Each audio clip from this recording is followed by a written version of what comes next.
प्रिया अपने माता पिता की लाडली और बेहद स्वाभिमानी लड़की थी। उसने पढ़ाई में हमेशा टॉप किया था और उसका सपना एक आत्मनिर्भर महिला बनने का था।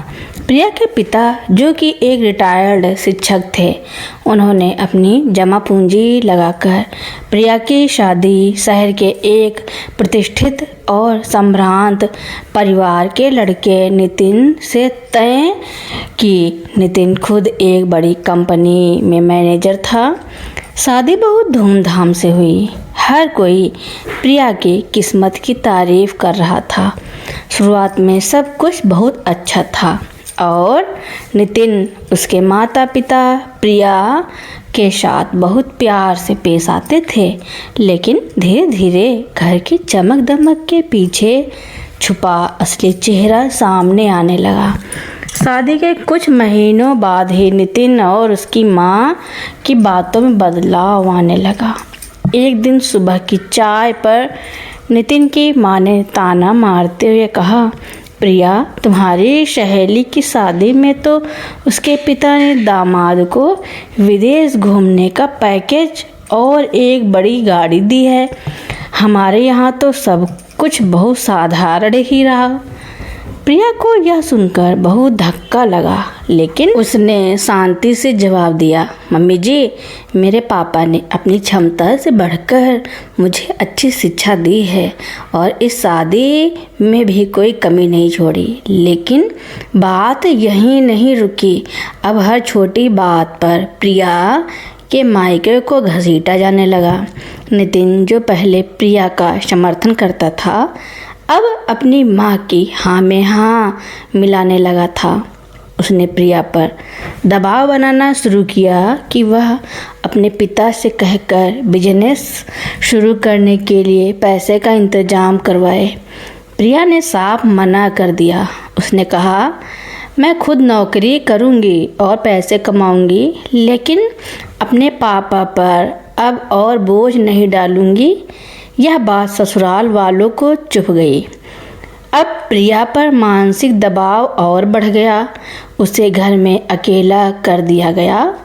कोई उससे सीधे मुंह बात नहीं करता था।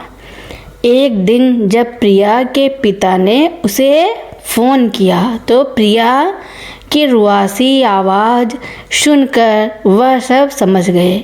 उन्होंने बिना देर किए प्रिया से कहा, बेटा, हमने तुम्हें पढ़ा लिखा कर इस काबिल बनाया है कि तुम अपने पैरों पर खड़ी हो सको। अगर उस घर में तुम्हारे आत्मसम्मान को ठेस पहुंच रही है तो तुम्हें वहां घुट घुट कर जीने की ज़रूरत नहीं है।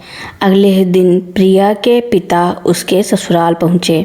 उन्होंने नितिन और उसके परिवार से बात करने की कोशिश की, लेकिन उनका रवैया बेहद अड़ियल और लालची था। नितिन ने साफ कह दिया, अगर प्रिया को इस घर में रहना है तो हमारी शर्तों पर रहना होगा। प्रिया ने जब नितिन के मुंह से यह बात सुनी तो उसे समझ आ गया कि जिस इंसान के साथ वह पूरी जिंदगी बिताने का सपना देख रही थी, उसके दिल में उसके लिए कोई सम्मान नहीं है। प्रिया ने अपनी आँखों के आंसू पोंछे और अपनी माँ की कही एक बात याद की, सहन करना भी अपराध को बढ़ावा देता है। रिश्ते प्यार और बराबरी से चलते हैं, समझौतों और आंसुओं की बुनियाद पर नहीं। प्रिया ने उसी वक्त एक बड़ा फैसला लिया। उसने अपना सूटकेस पैक किया और अपने पिता का हाथ थामकर उस घर से हमेशा के लिए बाहर निकल गई।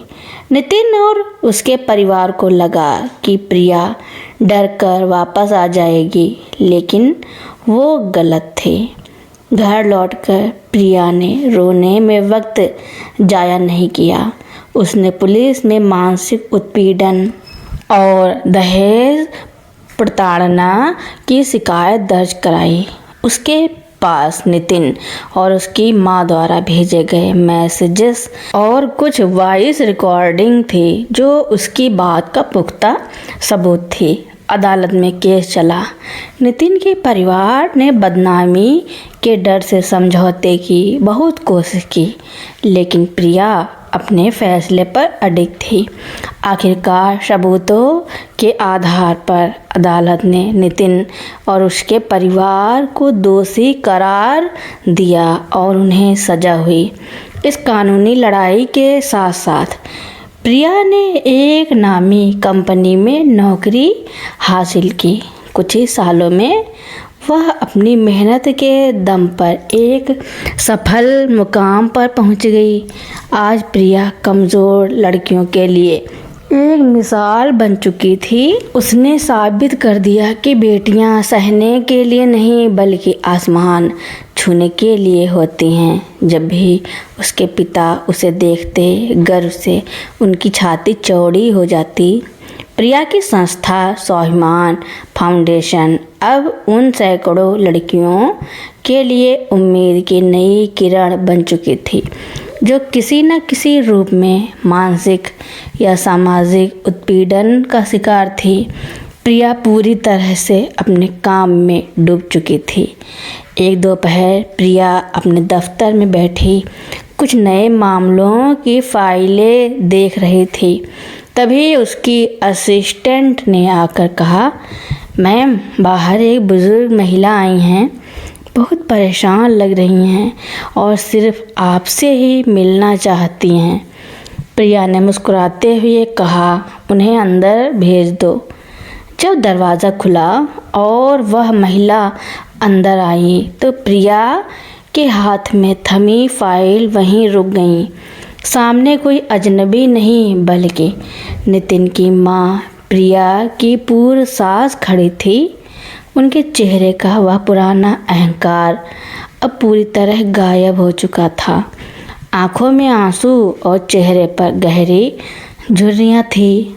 जेल की सज़ा और समाज में हुई थू थू ने उन्हें वक्त से पहले ही बूढ़ा और लाचार बना दिया था। प्रिया अपनी जगह से खड़ी हो गई।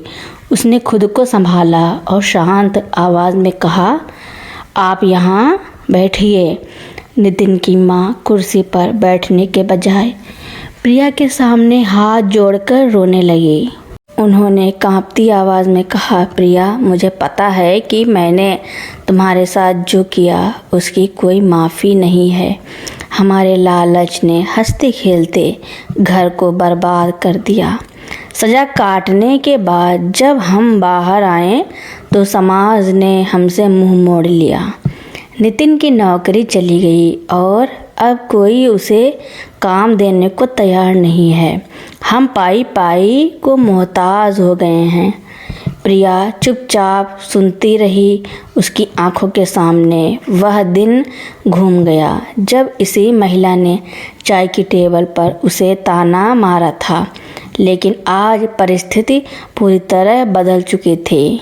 नितिन की माँ ने आगे कहा, मैं यहाँ अपने लिए कुछ मांगने नहीं आई हूँ। नितिन पूरी तरह टूट चुका है। वह डिप्रेशन में है। मुझे डर है कि वह कोई गलत कदम ना उठा ले। क्या तुम्हारी संस्था उसे किसी काउंसलर से मिलवाने में मदद कर सकती है? मुझे पता है कि मुझ में यह कहने की हिम्मत नहीं होनी चाहिए, लेकिन एक माँ होने के नाते मैं हार गई हूँ। प्रिया कुछ देर के लिए गहरे सोच में डूब गई। उसके भीतर का स्वाभिमान और अतीत का दर्द एक पल के लिए जागा, लेकिन तभी उसे अपने माता पिता के दिए संस्कार याद आए। उसके पिता हमेशा कहते थे, न्याय और बदले में फ़र्क होता है। न्याय अपराधी को सुधारने के लिए होता है, बदला खुद को गिराने के लिए। प्रिया ने नितिन की माँ का हाथ पकड़ा और उन्हें कुर्सी पर बिठाया। उसने पानी का गिलास उनकी तरफ बढ़ाते हुए कहा, मम्मी जी, कानून ने जो आपको सज़ा दी वह आपके कर्मों का न्याय था, लेकिन मेरी संस्था का काम किसी से बदला लेना नहीं बल्कि टूटते हुए इंसानों को संभालना है। नितिन को जिस मदद की ज़रूरत है वह उसे ज़रूर मिलेगी। प्रिया ने तुरंत अपनी संस्था के मुख्य काउंसलर को फ़ोन किया और नितिन के केस को देखने के लिए कहा। नितिन की माँ की आंखों से अब जो आंसू बह रहे थे वे पश्चाताप के थे। उन्होंने प्रिया के सिर पर हाथ रखा और कहा, काश मैंने पहले यह सब समझा होता कि संस्कारी बहू से बड़ा कोई धन नहीं होता। इस घटना के बाद नितिन की काउंसलिंग शुरू हुई।